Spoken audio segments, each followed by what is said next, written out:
оснууд нь бүгдээрээ энд гэж байна. Мөрөөдөд тоглоомын хамгийн том эзэн нь тэгээд юу ч хийхгүйгээр хамгийн их ашиг хийдэг эзэн нь кибер гэмт хэрэгтэй тэмцэх хэлтс болон цахим гэмт хэрэгтэй тэмцэх хэлтс турганы зам гэдэг клубын жинхэнэ эзнээ гээд өөрийгөө ингээд илчлээд нэгээд өөрөө хэрэгээ хүлээгээд өөрөө бүх юмаа тайлбарлаад сууж байгаа боловч миний ардтал нэрээ нуусан, нүрээ нуусан кибертэй тэмцэх газар надаас илүү орлого олж байгаа. Яг энэ зүйлийг л дэлгэж тавихыг хүссэн. Манай ариг дадаг их сар болгон 75 сая төгрөг нэрээс авдаг. Тэгээд киберт ажилдаг 3 хүндээ хамтаж бол нэг удаа хэлж үзсэн. 75 сая төгрөг гэдэг бага мөнгө шиг штэ. Тэгээд энэ мөнгөнийхөө оронд нь өөрсдийнхөө барилтанд оруулсан данснуудаас ганц нэгийг нь чөлөөлж өгч болохгүй юу гэдэг. Тэгээд тэр хүмүүс юу гэсэн бэ гэхлээр танай ажил явж гинэ үү? Танай данснууд нэмж барилтанд орж гинэ үү? За бид нар юу ч хийхгүй байх нь та нарын хувьд ийм эерэг үр дүнтэй шүү.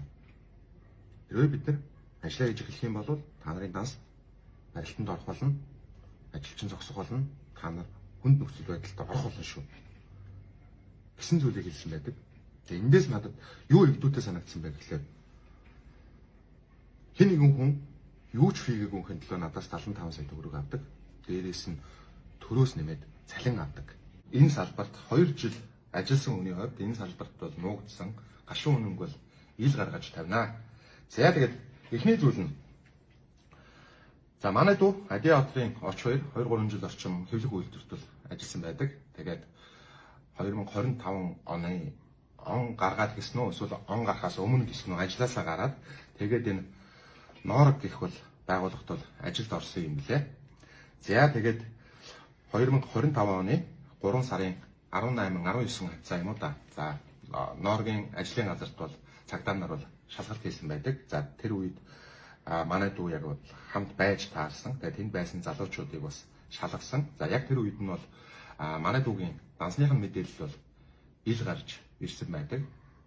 За онлайн мөрөгтэй тоглоомынхаа ажилд дүүгийнхээ дансыг 6-7 сар орчим хэрэглээд өнгөрсөн оны 4 сард бол хэрэглэхээ болсон байдаг. За тэгээд 6-7 сарын хугацаанд бол 9.3 тэрбум бол орж бас гарч бол байсан юм билээ. Тэгээд тэрийг нь цагдаагийн албан байгууллагын одоо ажилчид бол олж мэдсэн, олж үдээд бол Норгийн залуусыг бол хууль бус мөрөөдөд тоглоомтой бол холбож бол сошиал орчинд бол нэлээд явсан. За тэгээ миний хэлэх гээд байгаа зүйл нь бол за торгоны зам клуб онлайн мөрөөдөд тоглоомын газар болон Норог хоёр бол хоорондоо ямар нэгэн харилцаа хамаарал бол байхгүй гэдэг зүйлийг бол аль биесээр мэдэгдэж байна. Норогийн залуус гэж хандаж хэлэхэд бол би ингээд ил гараад за би өөрөө энийгээ зарлаж байна гэдэг бол миний хувьд бол маш том эрсдэл.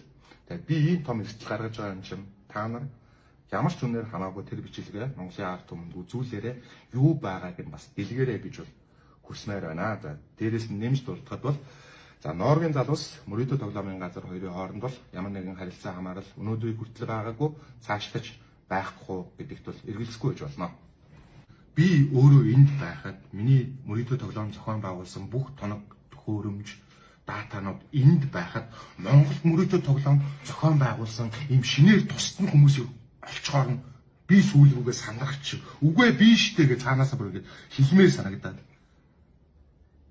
Тэгээд тэр хүмүүс нь одоо сонин за манай ээж бол 60 гарсан настай хүн. За үйлчлэгч хийдэг. Манай аав бол хорт авдалтайгаа сүүлийн 4 жилд одоо тэмцэж яваа тийм хүмүүс. Тэгээд Монголын цагдаагийн байгууллага харахтаа хууль зүйн сайд хууль зүйн яам харахтаа манай ээж аав хоёрыг мөрөөдөд тоглоом зохион байгуулчих боломжтой, чадамжтай тийм хүмүүс гэж одоо үзээд байгаа шиг санагдаж байна. За тэгэхээр ярианыхаа эхэнд бол онлайн мөрөөдөд тоглоом гэх нэр муутай ертөнцийн нуугдсан бүх хинэг илчлэнэ гаргана гэдгээ бол одоо маш тодорхой, товч бас ойлгомжтой хэлсэн байдаг. За тэгээд энэ тухай зүйлийг одоо яг зөв бүрэн гүйцэд мэдээллийг одоо гаргахын тулд за бүх зүйлийг магадгүй эхнээс нь ярих хэрэгтэй юм шиг санагдсан. За манай эхнэр бид хоёр Турк улсын Стамбул хотод ажиллаж амьдарч байсан. За тэгээд коронавигийн үеэр Турк улсын Стамбулд одоо бүх ажлууд зогссноо. За бид хоёр бол Турк улсын Стамбул хотоос лайв хийж Монгол руу бараа зардаг байсан. За энэс цаашаа үргэлжлэнэ. Хос тамга гээд Цахим өрөөдөө тоглоомын газарт бол ажиллаж байхдаа би өөрийгөө стрим хийж чаддаг. Бас боломжийн гайгүй ярьж чаддаг. Хүмүүст санаагаа ойлгуулж чаддаг. Тэгээ хүмүүс бас тодорхой хэмжээнд сонирхолтой ярьдаг юм байна гэсэн тэр зүйлийг олж хараад тэгээ ер нь өөрөө ингэж клубд ажиллаж байснаас өөрөө клуб нэгээд ажиллаулъя гэсэн санаа дурж тэгээ хостомог гэх тэр газараас бол гараад тэгээд өөрөө тусдаа бол клуб гэдэг хөгжүүлээд бол явж байсан. За тэгээд манай клуб ажиллаад 3 сарын дараа манай нэг дансан дээр бол барилд орж ирсэн.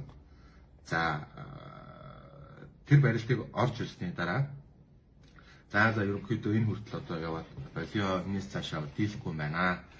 Тэгээд аав руу ээж рүү ингээд цагдаагийн газраас гээ залгасан. За одоо ингээд болио. Гэт яг тэгж байх агшинд за кибергийн хэрэгтэй тэмцэх хилцээний ажилтан өөр хүнээр дамжуулан надтай холбогдсон. Тэгээд танай ажил ямар ч асуудалгүй цаашаа явж болно. Тэ. Клубээсээ хөгжүүл. Тэгээд ашигсаа бол гэд. Тэгээд тэр хүнтэй тохиролцоод тэгээд тэр хүн бол манай клубтай бол тэгээд 8 сар орчим хугацаанд хамтарч ажилласан байдаг. 8 сарын хугацаанд бол 400 сая төгрөгийг бол авсан байдаг. За тэгээд 2023 оны 10 сар 11 сарын үед ч санагдаж байна. За Монгол улсын хэмжээнд цахим мөрөдтэй тоглоом энэ тийшээ юм арга хэмжээ явагдсан. Яг тэр арга хэмжээний үеэр бол маш олон клубүүд зогсож, маш олон клубүүд, маш олон данс барилтанд орж байсан болоод за манай клубын нэг данс барилтанд ороод за өөр бусдаар бол өнчин шигний хохирлгүйгээр бол тэр айныг бол давж гарч ирсэн. Тэгээ манай ард талд бол тэр гибдэрхтэй тэмцгэлцэн тэр хүн байсан учраас давсан гэж ойлгодог. Тэр хүн байсан учраас давсан шүү гэж бас биднэрт бас ойлгуулдаг байсан. За тэгээд энэний дараагаас 2024 оны 2 сар 3 сарын үед манай одоо кибергийн хэрэгтэй тэмцэх хэлцэд ажилладаг хүн маань яагаад ч юм шунлан жоох ихсэн. Тэгээд өөрийнхөө авдаг орлогыг бол нэмэгдүүлж болох юм байна гэсэн мэрэгэн санаа бол төрсөн шиг байгаа. Тэгээд зохиомлоор дахиж одоо данснуудыг бариад биднэрт зохиомл хүнд байдлыг үүсгээд тэрнийхээ дараа нь өгдөг мөнгөө нэмэхгүй бол шийдэх асуудал жоох хүнд болоод байна. Хүнд болоод байна. Энийг шийдэхийн тулд өгдөг мөнгөө нэмэх хэрэгтэй. За тэгээд ингээд нэмэх юм бол асуудал гайгүй явна. Гэж бол одоо тэр хүн битүүрийн гол байдаг одоо дундын хүнээр дамжуулан бол хэлсэн байдаг. Тэгээд яг энэ тавьсан шаардлага нь бол маш хүнд, маш их хэмжээний мөнгө өсөж исэн. Бараг манай клубын ажилчид тэгээд би өөрөө оролцуулаад одоо тэр хүнийг айтайхан амьдруулахын тулд ажиллах гээд байгаа юм шиг тийм болох гэдсэн учраас тэр хүний саналаас татгалзсан. Тэгээд кибергийн тэрхтээ тэмцэх хэлцэд ажилдаг өөр хүнийг бол одоо олж цаашаа үргэлжлүүлэх үйл ажиллагаа бол явуулсан байдаг. За тэр хүнтэйгээ бол одоогоор 10 сар орчим хамт ажиллаж байна. Эхлээд бол сард 50 саяыг бол өгдөг байсан. Сүүл рүүгээ тэрийг өсгсөн 75 болгосон. 75 саяыг төлөөд за сар болгоны 20 төлдөг байсан. Тэгээ сая төлөх ёстой хугацаа нь 3 сарын 20-нд байсан боловч за Норвегийн залуучуудтай холбоотойгоор бүх зүйл бол эсрэг тишээгээр ирсэн учраас бол төлөвлөлт хийгдээгүй тэр хүнд мөнгө төлөөгүй бараг эхний сар нь одоо ингээд болж ах шиг байна. За тэгээд яг хуу энэ мэдээлэл хүмүүст очиход хүмүүс цацагдахад нэг юм үл итгэх байдал үүсч магадгүй. Үл итгэх байдал үүсч магадгүй. Тэгээд яг хуу торгоны зам гэдэг клубын ард торгоны замын эзнээс нь илүү ажилдаг хүмүүсээс нь илүү ашиг олдог нэг юм нууц ноёнтон байдгаа гэдгийг бол нотлох үүднээс нэг юм сонсох одоо бичлэг байна надад. Өнөөдөр Монгол улсын иргэн гадаад улсад Телевизонда Тайланд, Турк, Филиппин, Вьетнам зэрэг улсад очоод өөрийнхөө тоглоомны сайт байгуулан Монгол улсын иргэдийг хохирох асуудал байгаа. Энэ ичээдүүдийг Монгол улсад шувуу ажиллагааны хүрээнд оролцсон газраас нь шилжүүлэн авчирч Монгол улсын эрүүгийн хуулийн тусгай ангийн 20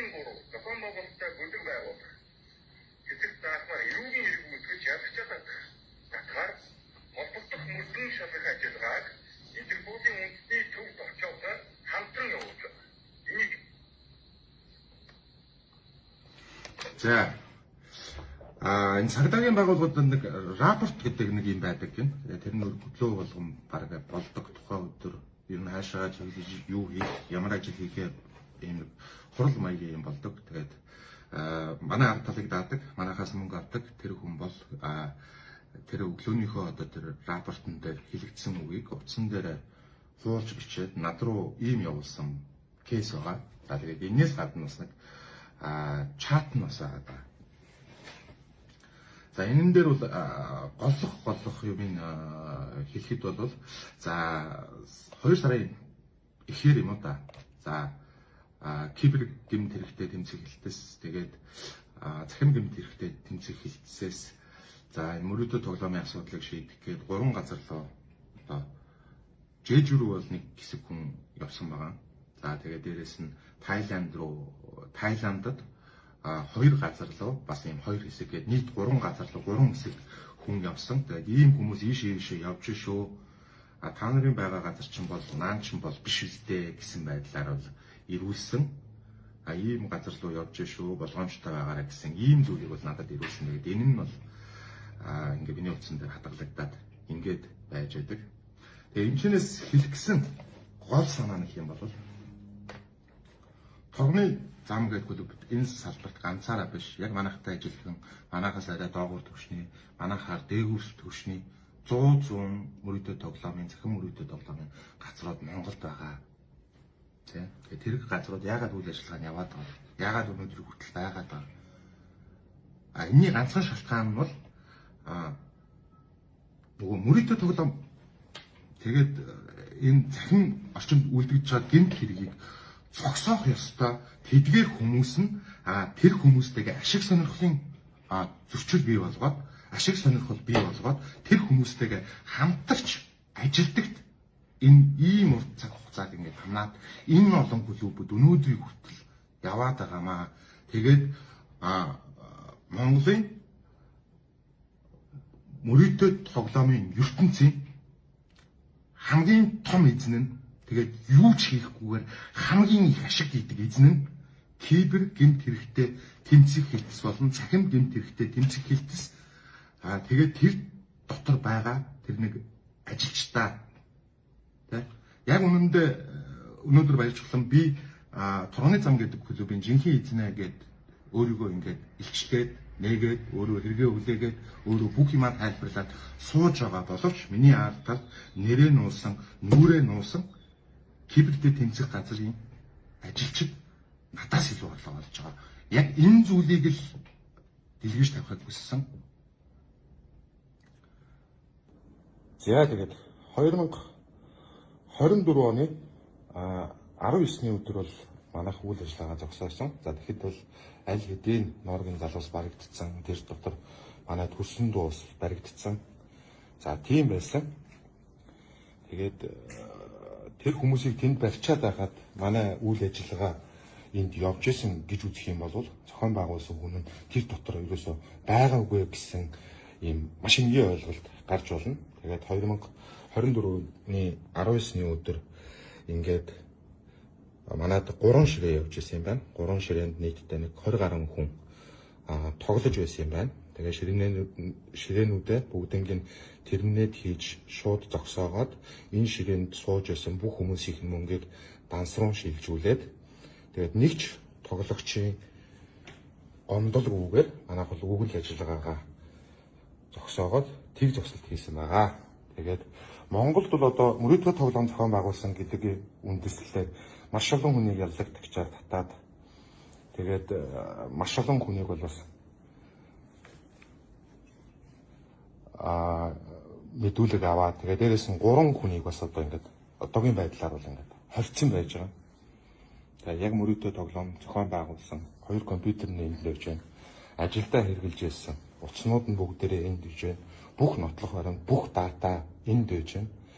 Тэгээд тэр Монголд байгаа хүмүүсийн бүх гэр орноор нь нэгжээд мөрөдө тоглоом зохион байгуулсан гэх ядахтаа цорын ганцхан ч үлдээгүй, олдоогүй байх ёстой. Ягаад гэх юм бол тэр хүмүүс мөрөдө тоглоом зохион байгуулсан жинхэнэ хүмүүс нь бишээ, жинхэнэ хүмүүс нь энд байна.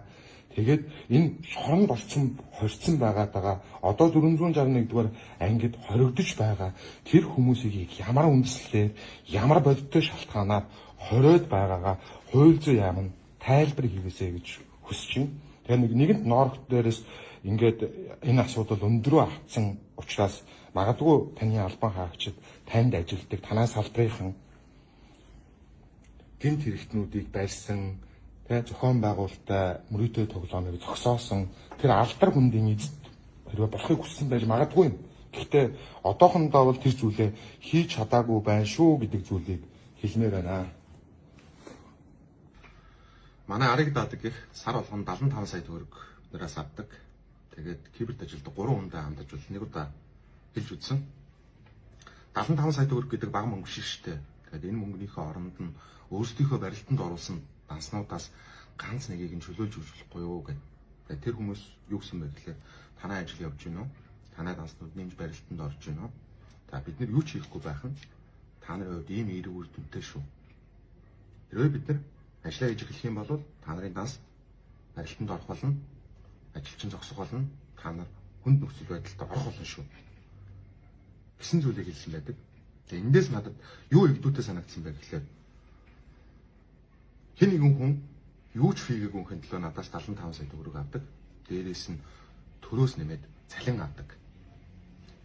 Юу ч хийхгүй суух гэдэг чинь ийм үн цэнтэй чухал зүйл болчихсон юм уу гэж асуумаар санагдсан. Яг одоогийн байдлаар мөрөөдөө тоглоом зохион байгуулсан хэрэгт манай гэр бүлийнхэн дүүнер, найз нөхөд надад итгэж дансаа хэрэглүүлсэн хүмүүс холбогдсон шалгагдаж байгаа.